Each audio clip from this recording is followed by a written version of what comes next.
budget season, we can either have a choice of locking in as we see prices change, or we can actually, for the first time, store fuel. And depending on what the storage fee is, we may be able to save an additional 5 cents per gallon. So for FY 17, 18, 19, you're using the 188 and increasing that by the 3.5%? Right. Okay, thank you. You're welcome. So this it's a good point, because this savings that you're able to walk in now, Mike has gone back and now projected on that sheet. There's compounded savings because of the the starting number is lower that we're increasing by for the future years. So it's really a really good thing. So again, I'm going to recommend to the PSTA board, although it's really the PSTA board decision on what they want to do, that we forego the ad valorem tax rate adjustment for next fiscal year, and we keep our tax rate where it is today. I'm going to recommend that we move forward on service change, the route changes that we're going to be talking about just now, and the fare adjustment that we're also going to be talking about, but not the tax rate adjustment. With this fuel savings, we still will be able to donate $3 million, which has been the plan all along, to the capital reserve, to the bus capital fund, as we've been planning. But it's really up to the PSTA board. I have been having one-on-one discussions with board members, and I would say the vast majority have been very positive about this recommendation, but it's really up to you.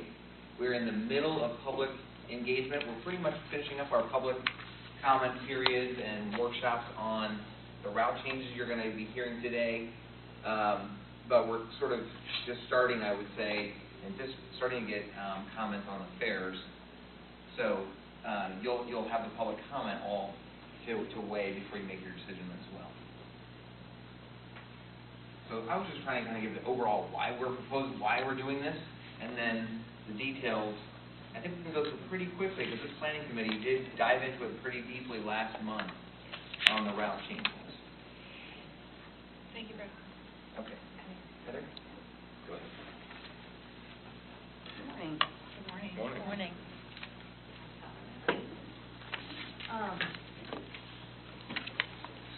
At the last planning committee meeting, and also at the board meeting after we presented on the Route 1 redesign service change recommendations, you all had asked for some additional information, specifically wheelchair use at stops that would be served by another route, the history of the route, and then also the public outreach, the information on the public outreach that was conducted. So we brought that back to you today, along with the summary of the recommendation. I just handed out the wheelchair use analysis. What we found is that out of 6,000 monthly wheelchair users, only about 22 are at stops along these routes that would not be served by another bus stop. So pretty small in the grand scheme of the wheelchair usage. And we worked hard to identify alternatives for those people in terms of other routes or other services such as BART or neighborhood services. The history, you did have a table of the history of these routes in your packet, and what you'll see is that they have a history of low performance, and that over the years we've made various attempts to modify most of the routes, and unfortunately that has not increased their performance. In 2008, there was a 5% reduction in service, but there were also 7% and 10% reduction scenarios considered. In the 7.5% reduction scenarios of routes 1, or specifically service on 22nd Avenue North, 30 and 444 were all recommended to be discontinued, and then Sunday service on the 58 was recommended to be discontinued. And that one was later discontinued in 2010, the Sunday service.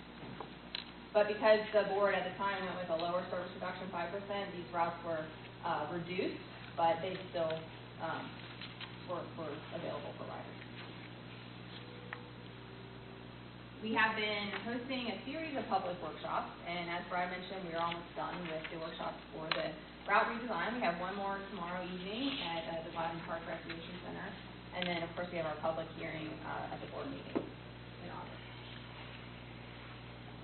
Getting into the routes, for the routes 1 and 30, our recommendation is that we discontinue the Route 30 and that we modify the Route 1 into a new Route 22 to provide service on 22nd Avenue North between Highland Square Mall and 4th Street North to allow people to continue to make transfers to other routes as they're doing today.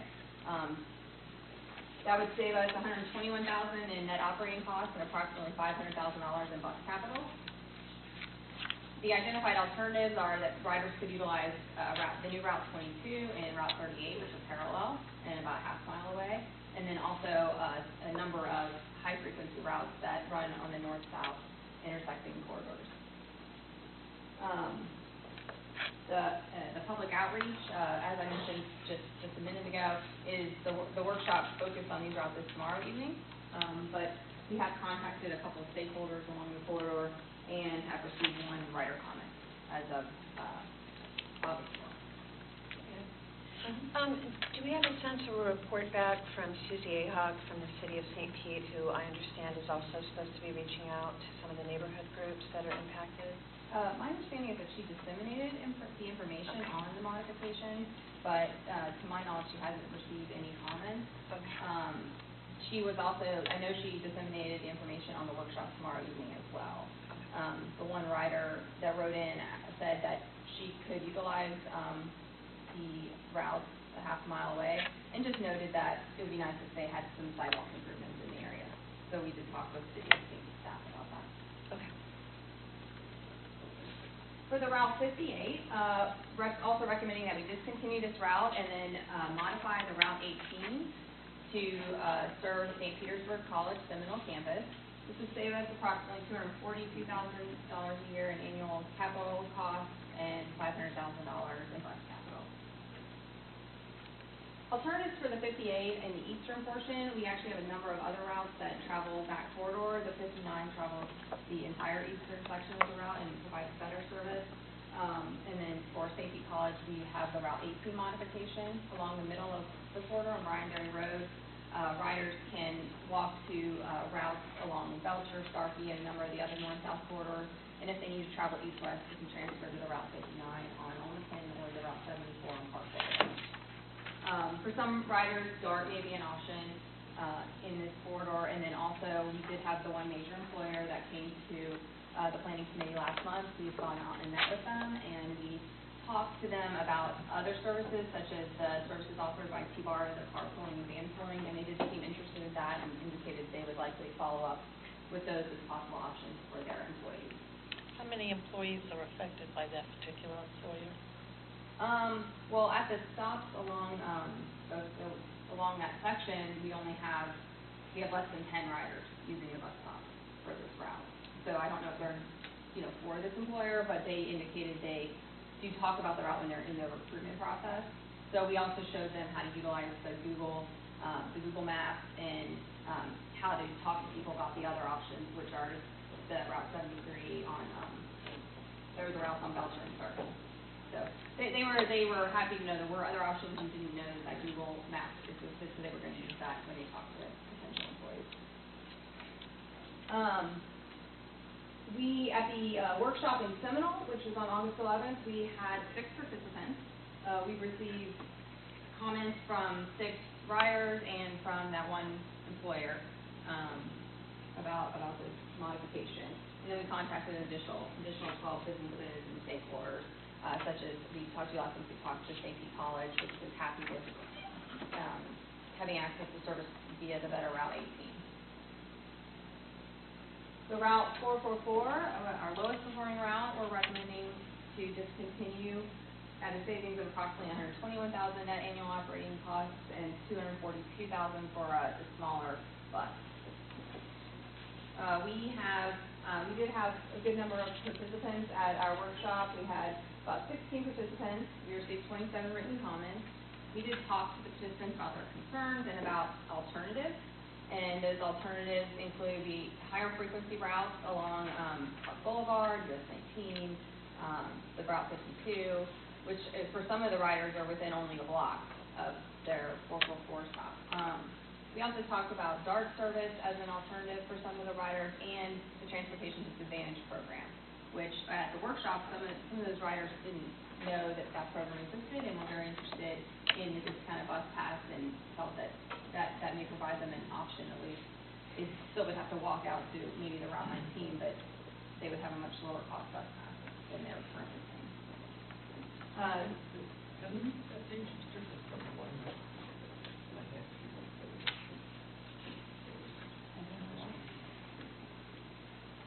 Looking at the map. All right. Page 21? You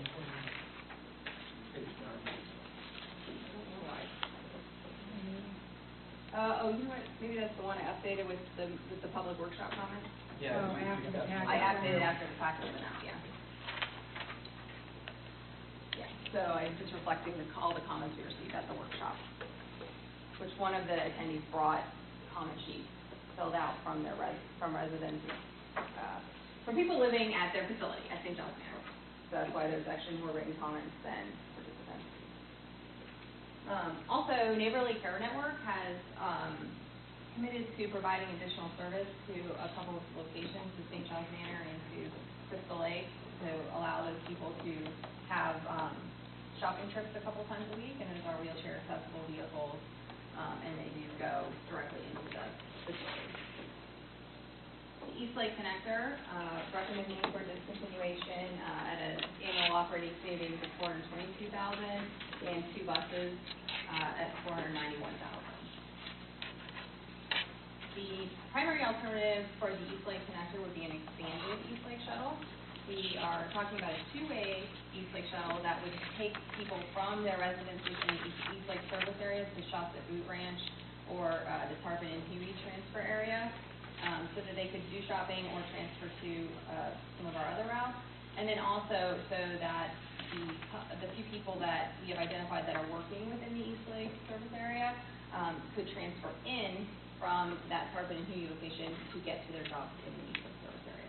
That's a little bit of an expansion beyond the service provided today, which requires that you live in the area. We've contacted approximately 5 businesses and stakeholders in the East Lake area and had 16 participants at the public workshop on August 10th at the East Lake Library. We've also received 15 rider comments from all sources, including that workshop, and 1 written comment from a non-rider who supports discontinuation of the route.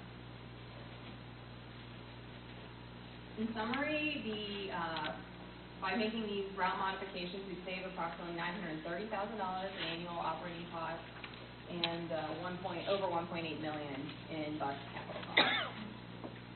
The next steps are, of course, your action today, making your recommendations to the board, the public workshop tomorrow night, the public hearing and board action on August 26th.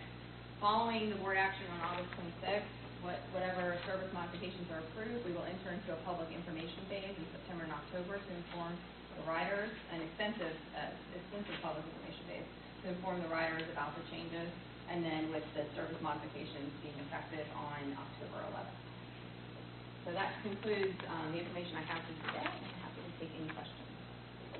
Questions?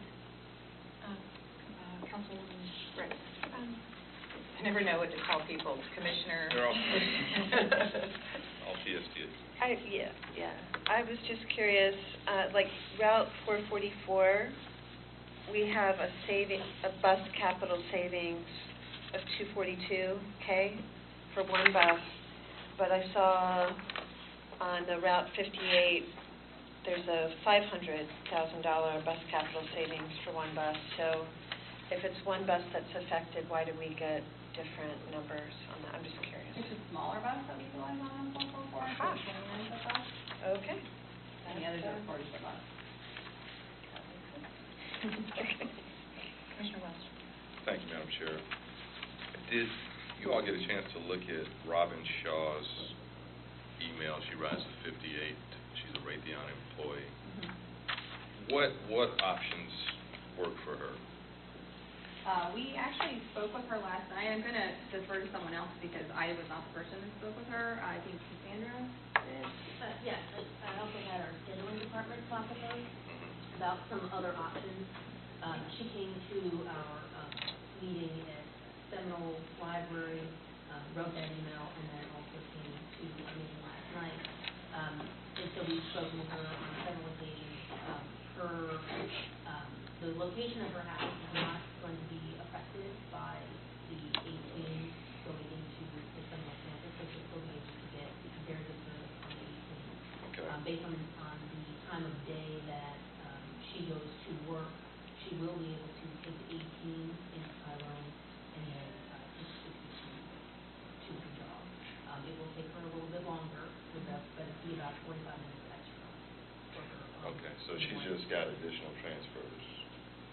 No, she does. She has the same number of transfers for Okay. her.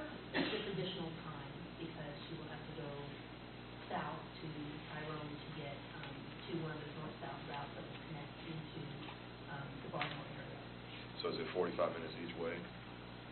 Yes, she does. Since that she does take that route on the way home Okay. frequently. This will just be require her to take it there in the morning. Okay.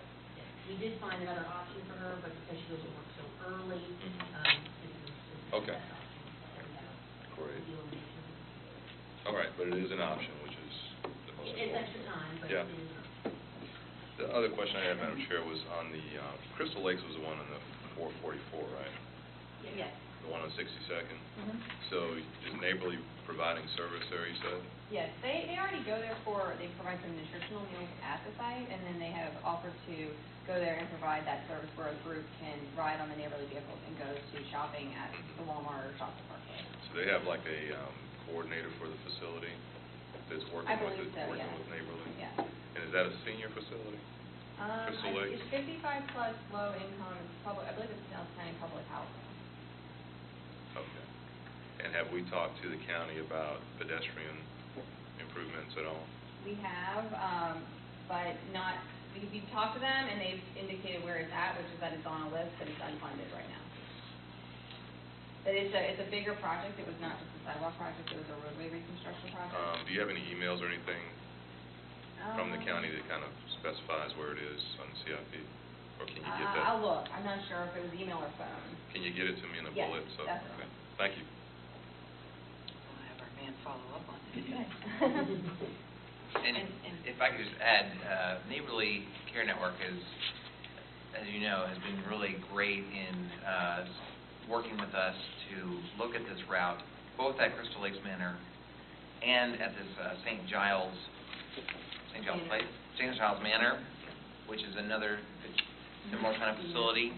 And they offered to increase. They already provided one of these shopper shuttles to St. Giles, and then they've offered to increase that to 2 trips a week to the Walmart for there. How does Neighborly pay for this? PSCA actually provides a large amount of money to Neighborly through our Transportation Disadvantage Fund, so it's through the state. That I think they get other grants as well, but they have different rules, and it has been really helpful to talk to these folks at the public workshops. This is an option for them. Some of the people that came to the public workshop, they don't know what bus they take. They know the color of it, and it You had takes folks from Crystal Lake there? St. Giles kind of dominated the public workshop, and Crystal Lakes came to our track meeting a month ago. But both of them have these different options, and they really just want they need transportation. Clearly, they know that they get Care Ride, which is DART. So some of them get DART. Neighborly offers these shopping shuttles, but they go on Monday. So one woman said that she really prefers to go on Tuesday. It is an option for her. There are restrictions. You can carry only 2 bags. Neighborly puts a restriction on 2 bags per person. On the PSPA bus, theoretically, we don't have any kind of rule on maximum number of bags, but it's whatever you can carry. I don't know if they can carry more than 2 or not, but so there are differences, but I think I'm very thankful to the staff who has worked really hard to try to get these other options for folks for there, and really Neighborly has really stepped up on the whole Mark, did you have any questions? Yeah, I had really more question regarding the first part of this, rather than where we're talking about moving the, or recommending that we move the, getting rid of the ad valorem and using the The fuel fuel saving. Because when you look at getting rid of the ad valorem, if you look at your average house, which is $150,000, and you take the increase of whatever it'll be, that is an annual increase of about $1.98 a household. So if you do it for a $500,000 house, then you're talking maybe $8, $10 per year increase in your revenue per household. If we took that money and used it instead of doing all the fare adjustments, we would be saving ourselves a whole lot of money. But doing the fare adjustments is going to cost a lot of money to get done. What causes what's the cost to do the fare adjustment? What's the cost? Yeah, Well, I don't mean exactly, yeah. but I mean, what about it costs something to do? Well, you got to advertising. You got to put it advertise. You got to do this. You've got to get everybody all adjusted to it. You got to get Public them all meetings. paying. But otherwise, you just do you do the ad valorem fare adjustment. It takes care of the whole thing, and it costs maybe $1.98 to your 150,000 people, and it costs maybe $10 for the year to your really expensive places, and it's so much easier. And if we're not going to, I mean, I just am Except that. I don't like the idea of getting rid of that fare adjustment. Except that Fare adjustment or the ad valorem? ad valorem. You want to keep the ad valorem? Yeah. No, I'd say use the fare adjustment, because the ad valorem is going to cost us a lot of money to do. No, you just said the other said way that- around. No, keep the fare adjustment. Keep the ad Ad valorem. valorem, right. And if we've got to get rid of something, get rid of the fare Right. adjustment. The problem with that, if I may just interject a little bit, is that I think there is a sentiment, to some degree at least, that the user pay more of a proportion of the cost of operations. While I understand what you are saying, I mean, I think that there is that sentiment out there, and if we did anything, it should be a combination of all of that, not one to fix the other.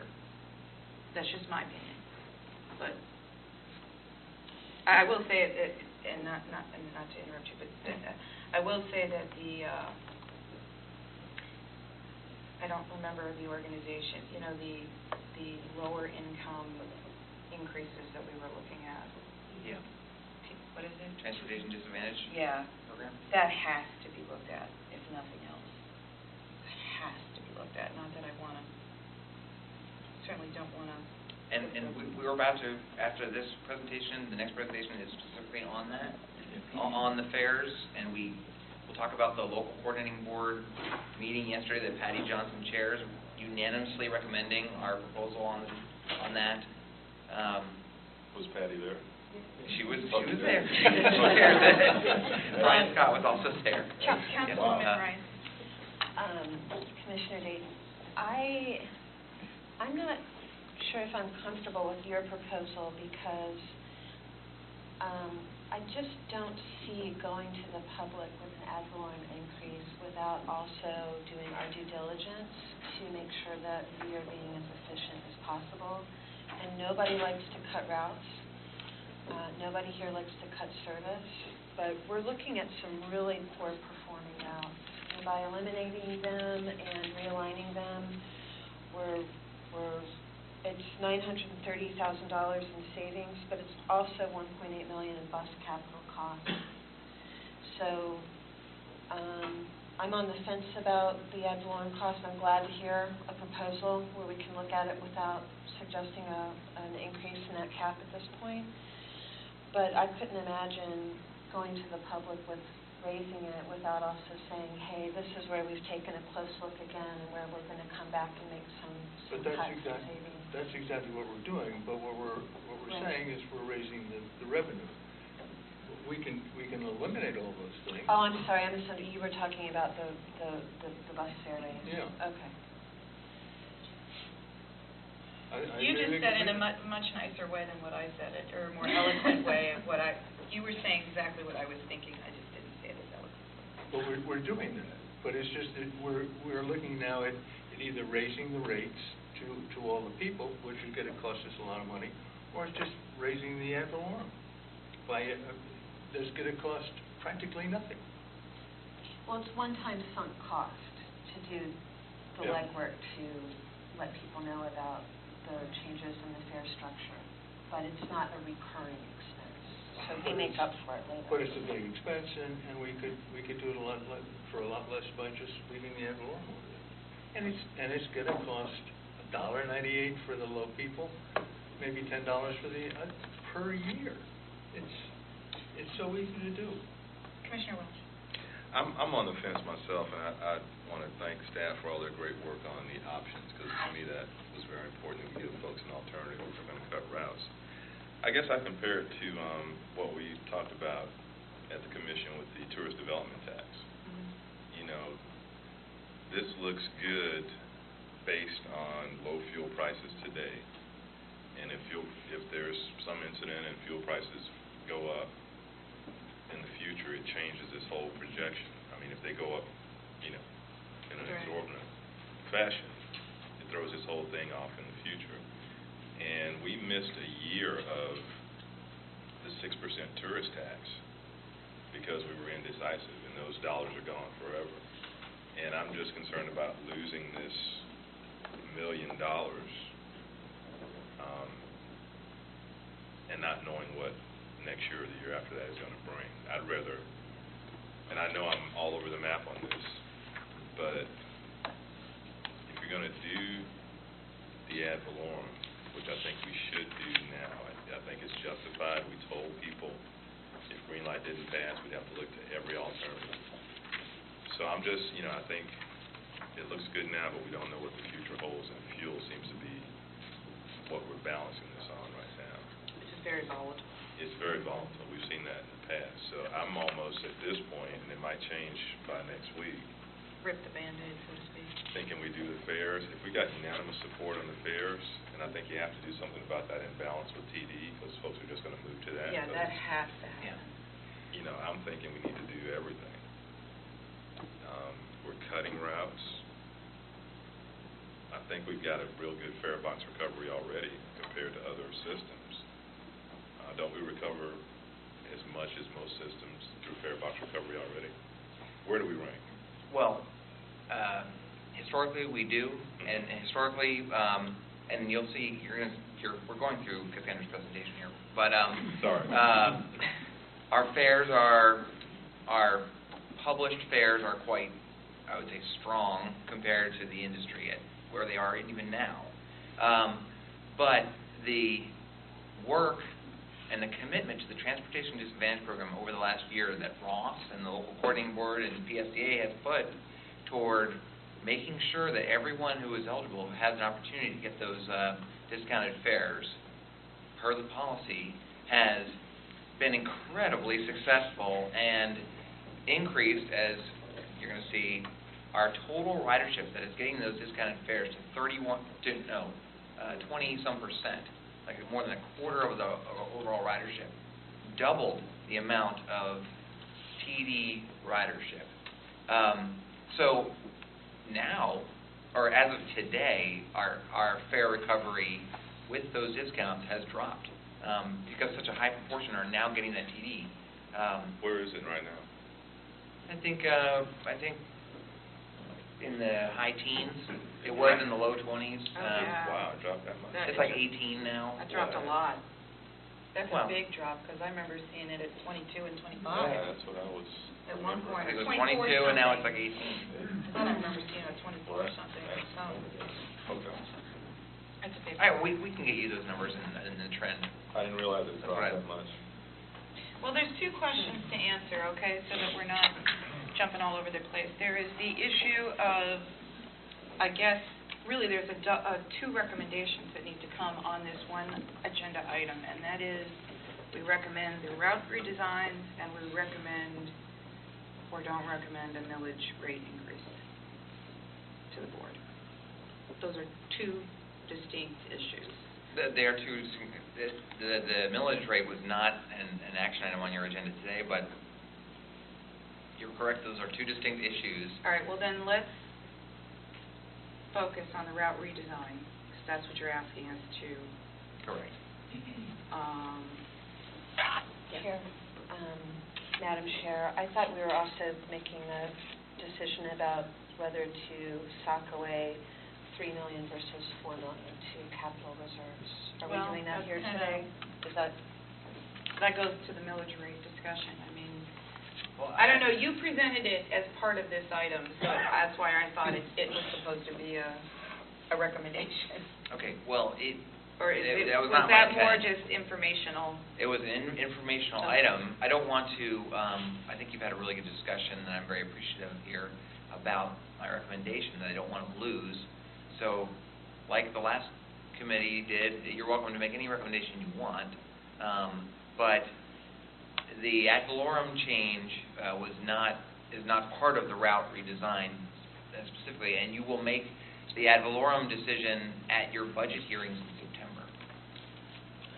Madam Chair, before we move on, before we started this meeting, am I correct, there was a finance meeting? Mm-hmm. Yes. Did the finance meeting discuss the ad valorem issue? Yes. We did that as a information item. And what was the result of It the was an conversation? information item, that was it. They made No, but I mean, what, did they come to any conclusion? Or was there any majority feeling? No. No, it was, Just dialogue like Yeah. we're having. yeah. Yeah.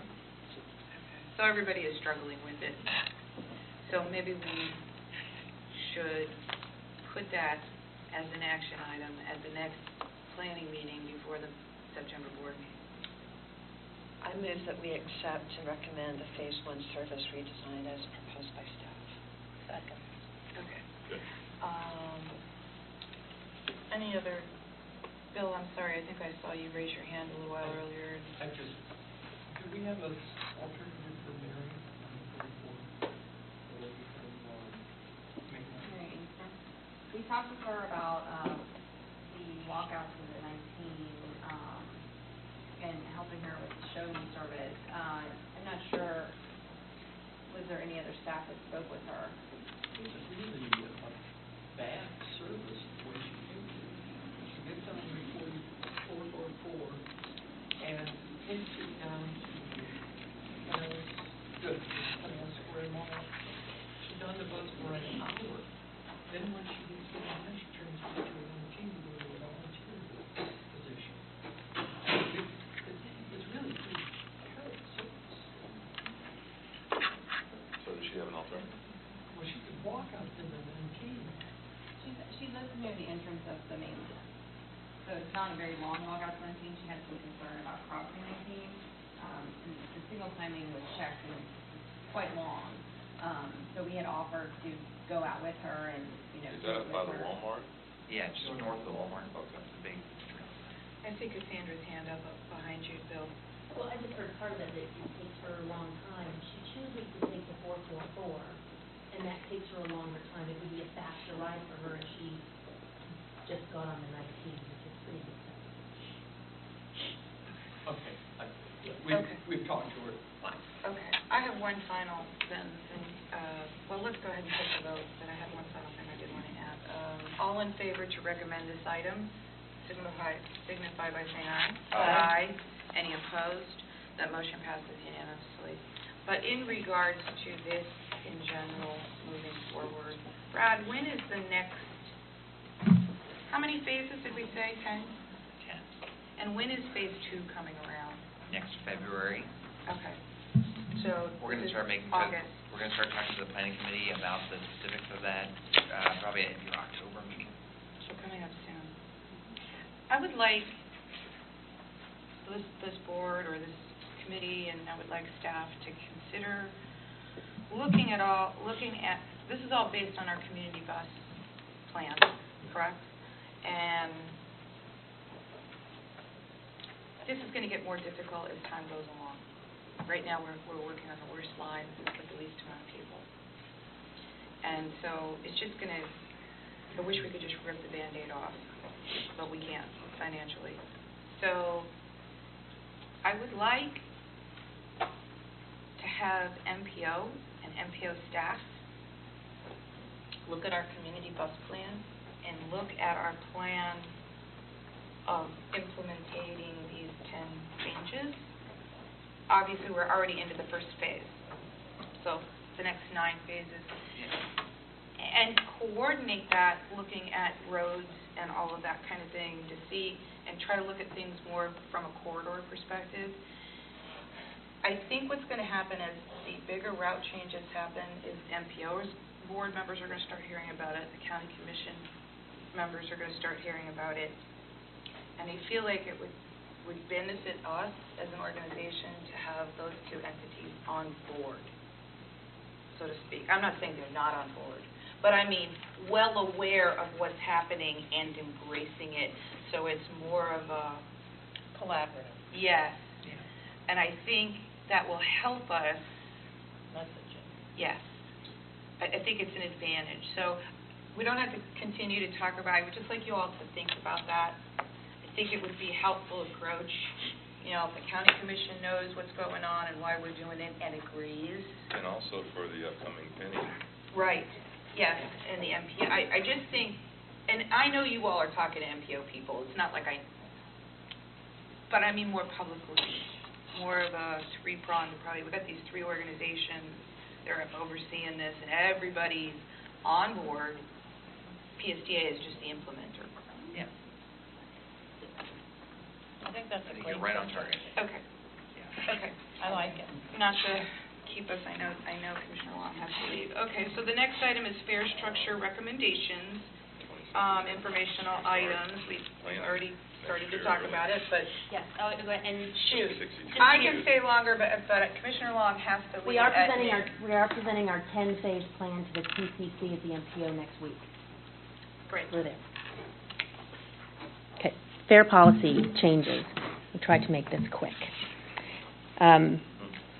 So you've already started to talk about this, but we've been talking about a fare policy change for a long time, not only in terms of the path forward and the budget discussions, but also in terms of codifying our existing fare policy, which we did in July of 2014, and then having a fare product survey in December of 2014 to talk to the public about what other kinds of fare products they would like to see.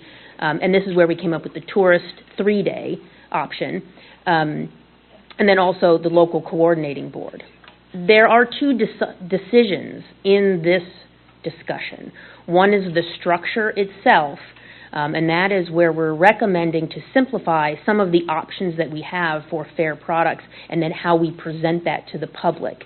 This helps us meet our customer demand as well as create some administrative efficiencies, but most importantly, it prepares us for the regional fare collection and that mobile app and the smart card, and that is why the fare policy and the discussion right now is so important. The other decision is the price, and you've had a lot of discussion about that today, about the path forward and the budget assumptions. Doing this, going to a streamlined process and a streamlined policy is happening around the country. All agencies that go through the regional fare collection option, where you're changing your technology, are looking at how to streamline what offerings they have for the public. This is our current fare structure. When you look on our website, this is what you get. You can't even read it up there on the screen because it's very confusing about what do I use when I am trying to take a trip.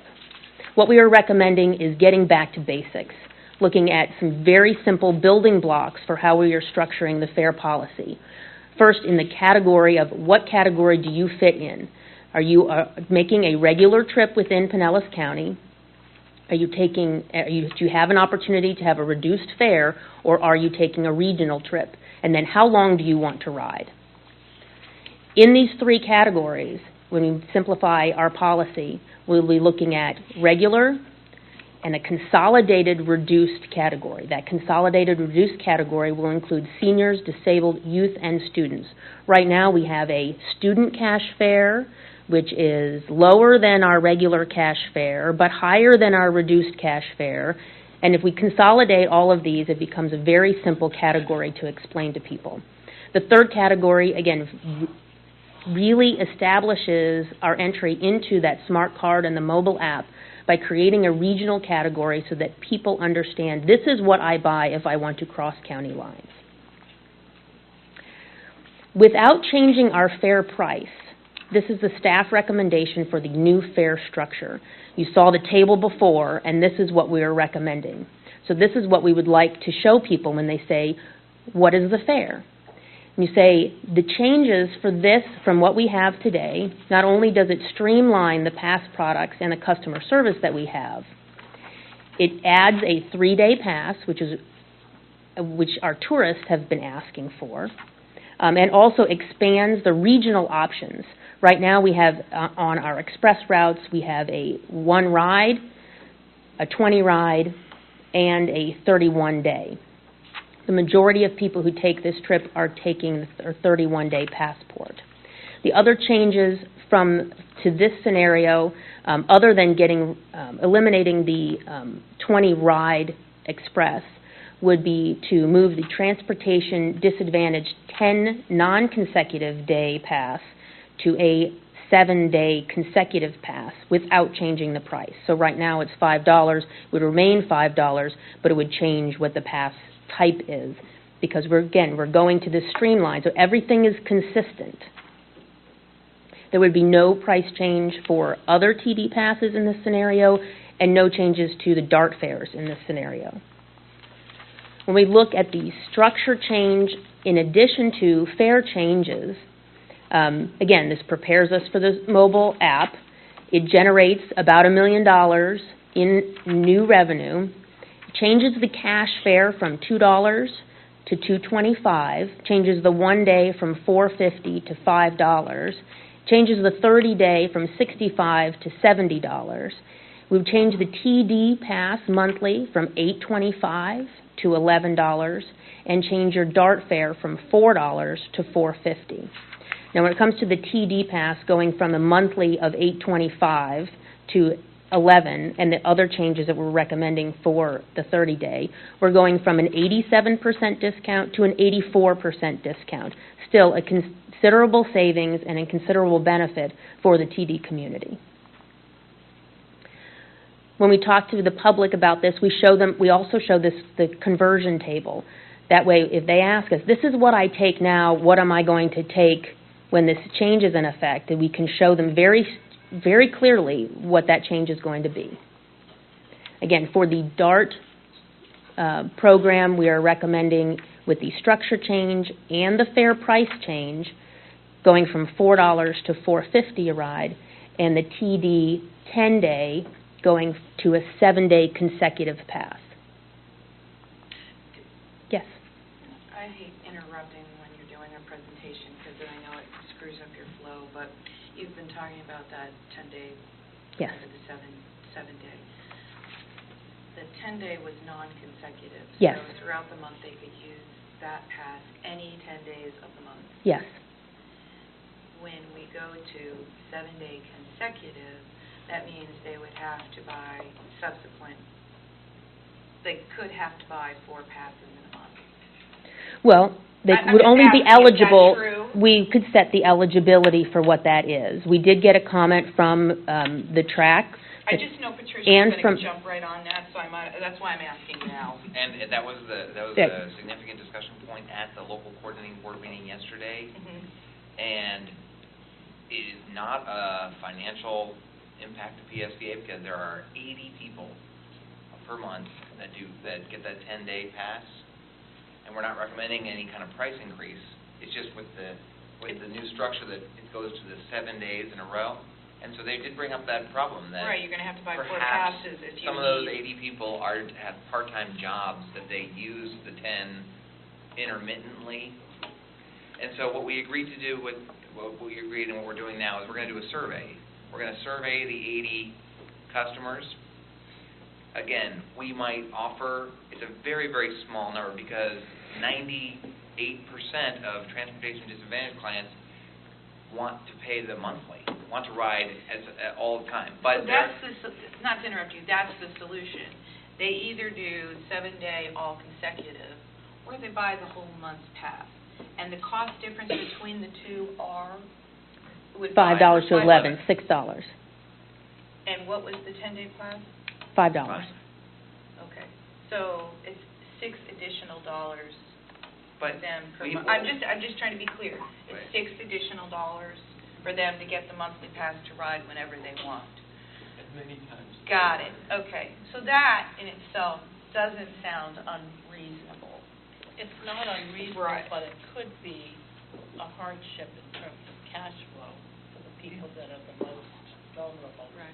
And But, just to be just clear, we are not, okay, I just want to I be am not clear, I just recommending want... that we make this change. I am recommending what I recommended to the LCB, which was that we do a survey, and because there was some discussion that we could offer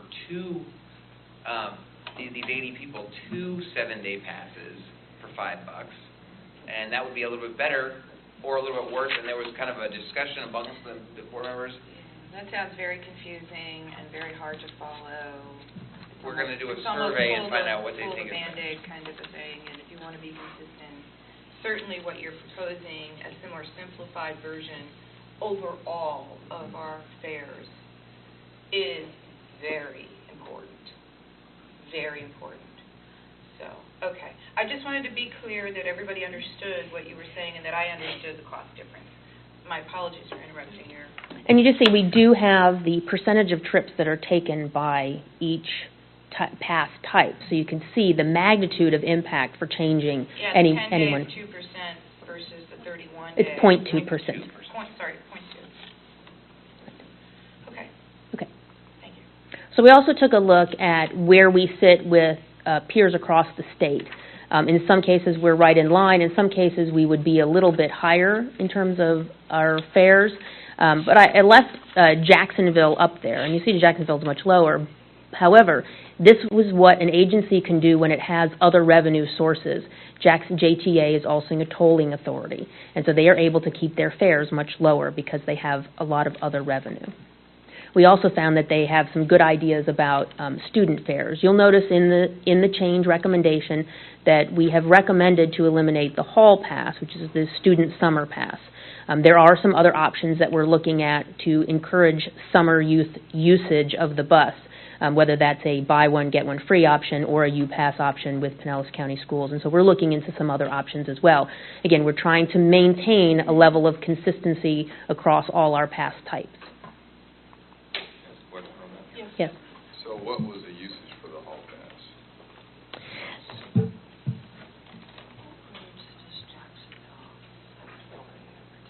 Let's see, overall percentage of our, this is our annual usage. The hall pass is 0.1% of our total ridership. This year, we sold about 800 passes for the summer, and about the same of the weekly youth passes as well. In years past, we've sold, in the last 6 years, we've sold as many as 1,000. This is 1,000 hall passes is the most we've ever sold in any summer, and we sold 800 this year. Again, we do sell the equivalent or more of weekly discounted passes for the discounted student pass, youth pass. This came up at the track meeting yesterday afternoon, and clearly it's something we need to look at. Hart also offers a kind of a similar summertime youth pass, and has, at least from my discussion with them, has very similar kind of experiences. Right, about 1,000 people, kids buy it a summer. Which is nothing. What? Which is not much. Well, but it's just for the summer, and it's... No, but it is really, and it was echoed at the track. Yeah. It is a good way to introduce students to using public transit, and clearly, I think it's something that we want to look at, and Or either... using it to get to jobs, summer jobs. Yeah, or just... Getting to the beach or wherever. Whatever. We have a track member, our student track member from Tarpon Springs. He learned how to ride the bus with it. And So what are they taking instead of this one? You're eliminating the hall pass? well, then the hall pass gets you for $35. You can ride all summer for $35. Mhm. And then if we got rid of it, they would buy the student pass, student monthly, but that's going to be $35 per month. So June, July, August would be more than $100. So what are you looking to do?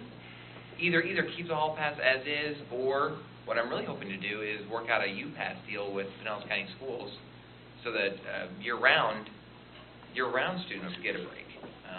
Well, and I was just going to say, that's where we need to be. Even if we weren't doing that, we need to be in our schools, in our high schools, Mhm. and it should be an automatic, they have a particular number of assemblies every year where they talk about various things, like college prep, all different kinds of things. If we could be part of that same assembly every year explaining, guess what? This is important too. Yeah. And explaining that to parents and kids, and getting on the school's preferred communication list where you can submit things that go home with the students. That's a start. Okay. Yeah. You good? So the track committee did make a recommendation on these fare adjustments at their meeting yesterday, but they held out, and they wanted us to take a further look at that hall pass and the TED 10-day. That makes sense. Yeah.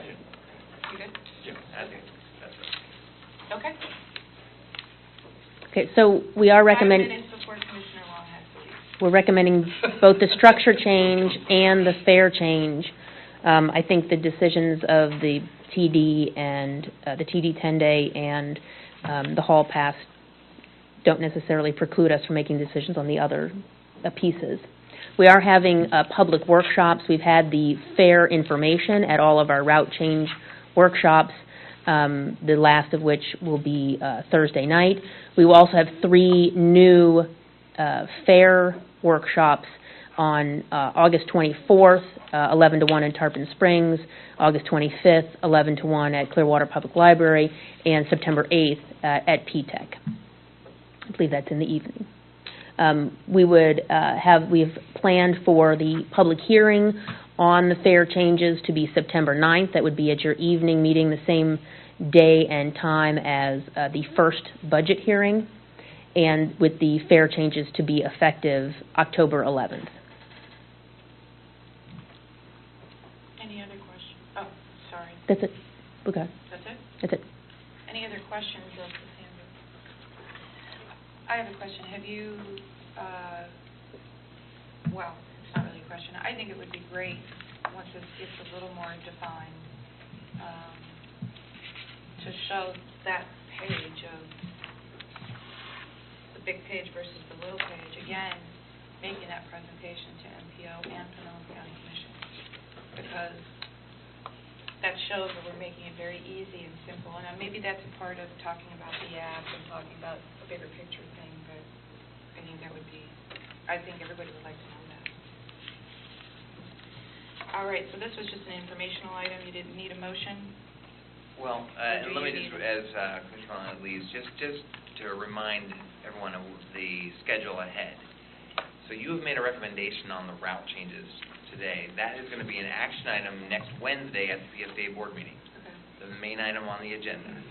And there's the final public hearing right at the beginning of the board meeting, which we would imagine folks from the 444 maybe and some of the others will probably come to comment on the routes right before the full board makes its vote. At the same time, there are additional public workshops we're having up in Tarpon Springs and South St. Pete, and there's a third one on the fares. That's going to come to a public hearing as well and a vote by the PSA board on September 9th. And then, so both these decisions will be made, and then the ad valorem decision also is September 9th, and then September 23rd is the final budget hearing. So that's sort of the schedule for this. how they all kind of fit together. Okay. Everybody okay with all that? All righty. And thank you to several of you who have come to some of the public workshops and to the staff for having these workshops. It's really, I think folks just like to be heard, and we've had great one-on-one conversations with people about getting their transportation needs. It's been really good. Are you talking about these fare structure recommendations at all at August meeting, or is this coming later? I think we'll make a brief info presentation to the board. Okay. Without Yeah. us making a recommendation. Could get dicey, especially with the TD disadvantaged. But that's an action item. That'll be an action on September 9th. And again, we knew that the local coordinating board would have input. We even had them, they created a subcommittee specific on this topic to review the transportation disadvantage fares that has met a couple times over the spring, since the spring. And the meeting yesterday, I mean, Ross is here, he can weigh in if he thinks differently, but it was a healthy discussion with Patty Johnson as the chair, and Brian Scott is he the vice chair? He's the vice chair, as well as the other members. And first of all, they had a discussion, and Ross had them do a little straw poll that they liked the idea of going to these simple, straight-up $11 versus having different income levels have different prices or different structure, more complex. Because we had talked about, well, you could do like a $10 and a $15 depending on your income. And so they unanimously agreed to the simplification idea first. Then we had a discussion about the 10-day versus the consecutive day, and that was an issue, and so we tabled that to do a survey. And then they unanimously supported going to the $11 across the board monthly program, while maintaining the idea that we want to have open access to as many people as possible. In years past, the MPO and the LCB, whenever there's been budget crunches at PSTA or whatever, multiple times have put in restrictions, have reduced the number of people who qualify for the TD pass so they don't get it anymore, or cut off availability to get the pass in the middle of the month, things like that. All these, there's various ways that have been tried. A year ago, we changed all that by making it much more readily available, worked with the nonprofits so that they could get it very quickly to their clients, and it has had a huge impact. It doubled the number of people that use it. And so they're very, very appreciative. They know that that PSCA has been working on this, and then, so, Okay. I don't know. You want something else? Okay. The next item is the municipal planning open house.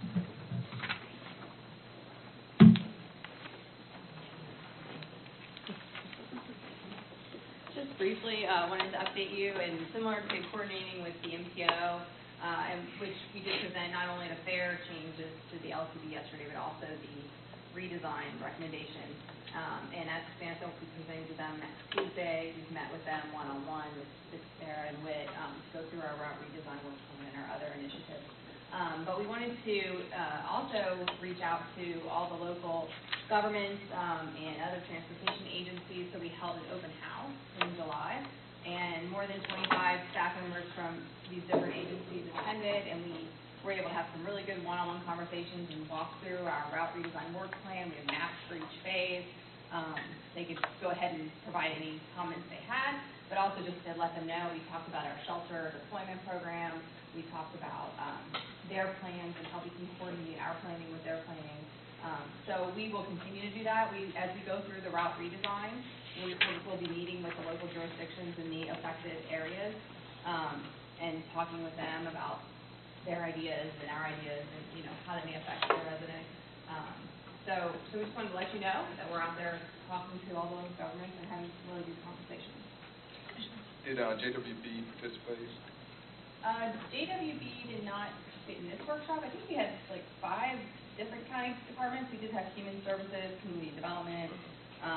We really focused on the invitations to the community development, planning, economic development departments.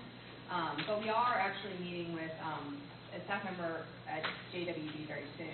Okay. She was at the LCD yesterday, and I had a chance to talk with her afterwards. And what's our connection with 211 Tampa Bay? Do they just, when they get a call about bus services, they just transfer that over to us? Is that? I actually don't know. I would assume so, but I don't know. Do you know, Ross? Yeah, they essentially are the county's main information and referral assistance service, so they have a whole page about the SBA, including DART and TD. They simply refer people to our services and give them our phone number. Okay, thank you. Well, we give them all the money every year. Okay. Future meeting subject.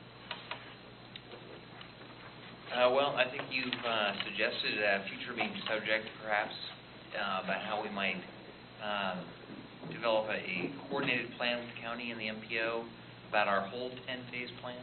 And when I just want to be clear, when I refer to MPO, I'm talking about the board. I know we talk to MPO staff, MPO, and I know Whit's working on getting some future things with the MPO board. That's where I feel the disconnect is. It's not really the staff. It's what does the board know about what's going on at PSTA, and can we get their buy-in? And as the PSTA representative, I just see every month there is no connection. That's the road agency and the bus agency, and never the two shall meet from their perspective, not staff. So I just wanted that to be very clear. Yeah. I know you I guys talk agree. to each other. You can see the items there. I think there's two items that we're working on now. You had asked for, and we're working on a presentation about our DART program and the customer service issues. I think we maybe just got another customer comment yesterday was sent to some of you about DART. I think it was North County. And then the marketing plan, I think, will be a good item to talk about our overall plan for outreach over the next year. Any questions? Okay. Other business. Anybody have any other items that they would like to bring forward at this time? Seeing or hearing none, this meeting is officially adjourned. Very efficient meeting, I'm sure. And only 7 minutes late. Started. Yeah, yeah. Thank you. Madam Chairman, can I grab 2 Please. minutes? Yes, thank you. How is the wage theft ordinance coming along? Well, we reviewed and gave directions. My nemesis here. Our staff was kind of. I know, I felt like On I that didn't chart. recognize her. I know They you measured did. that. Brought in. Oh, on the, Yeah. and then graph. On the,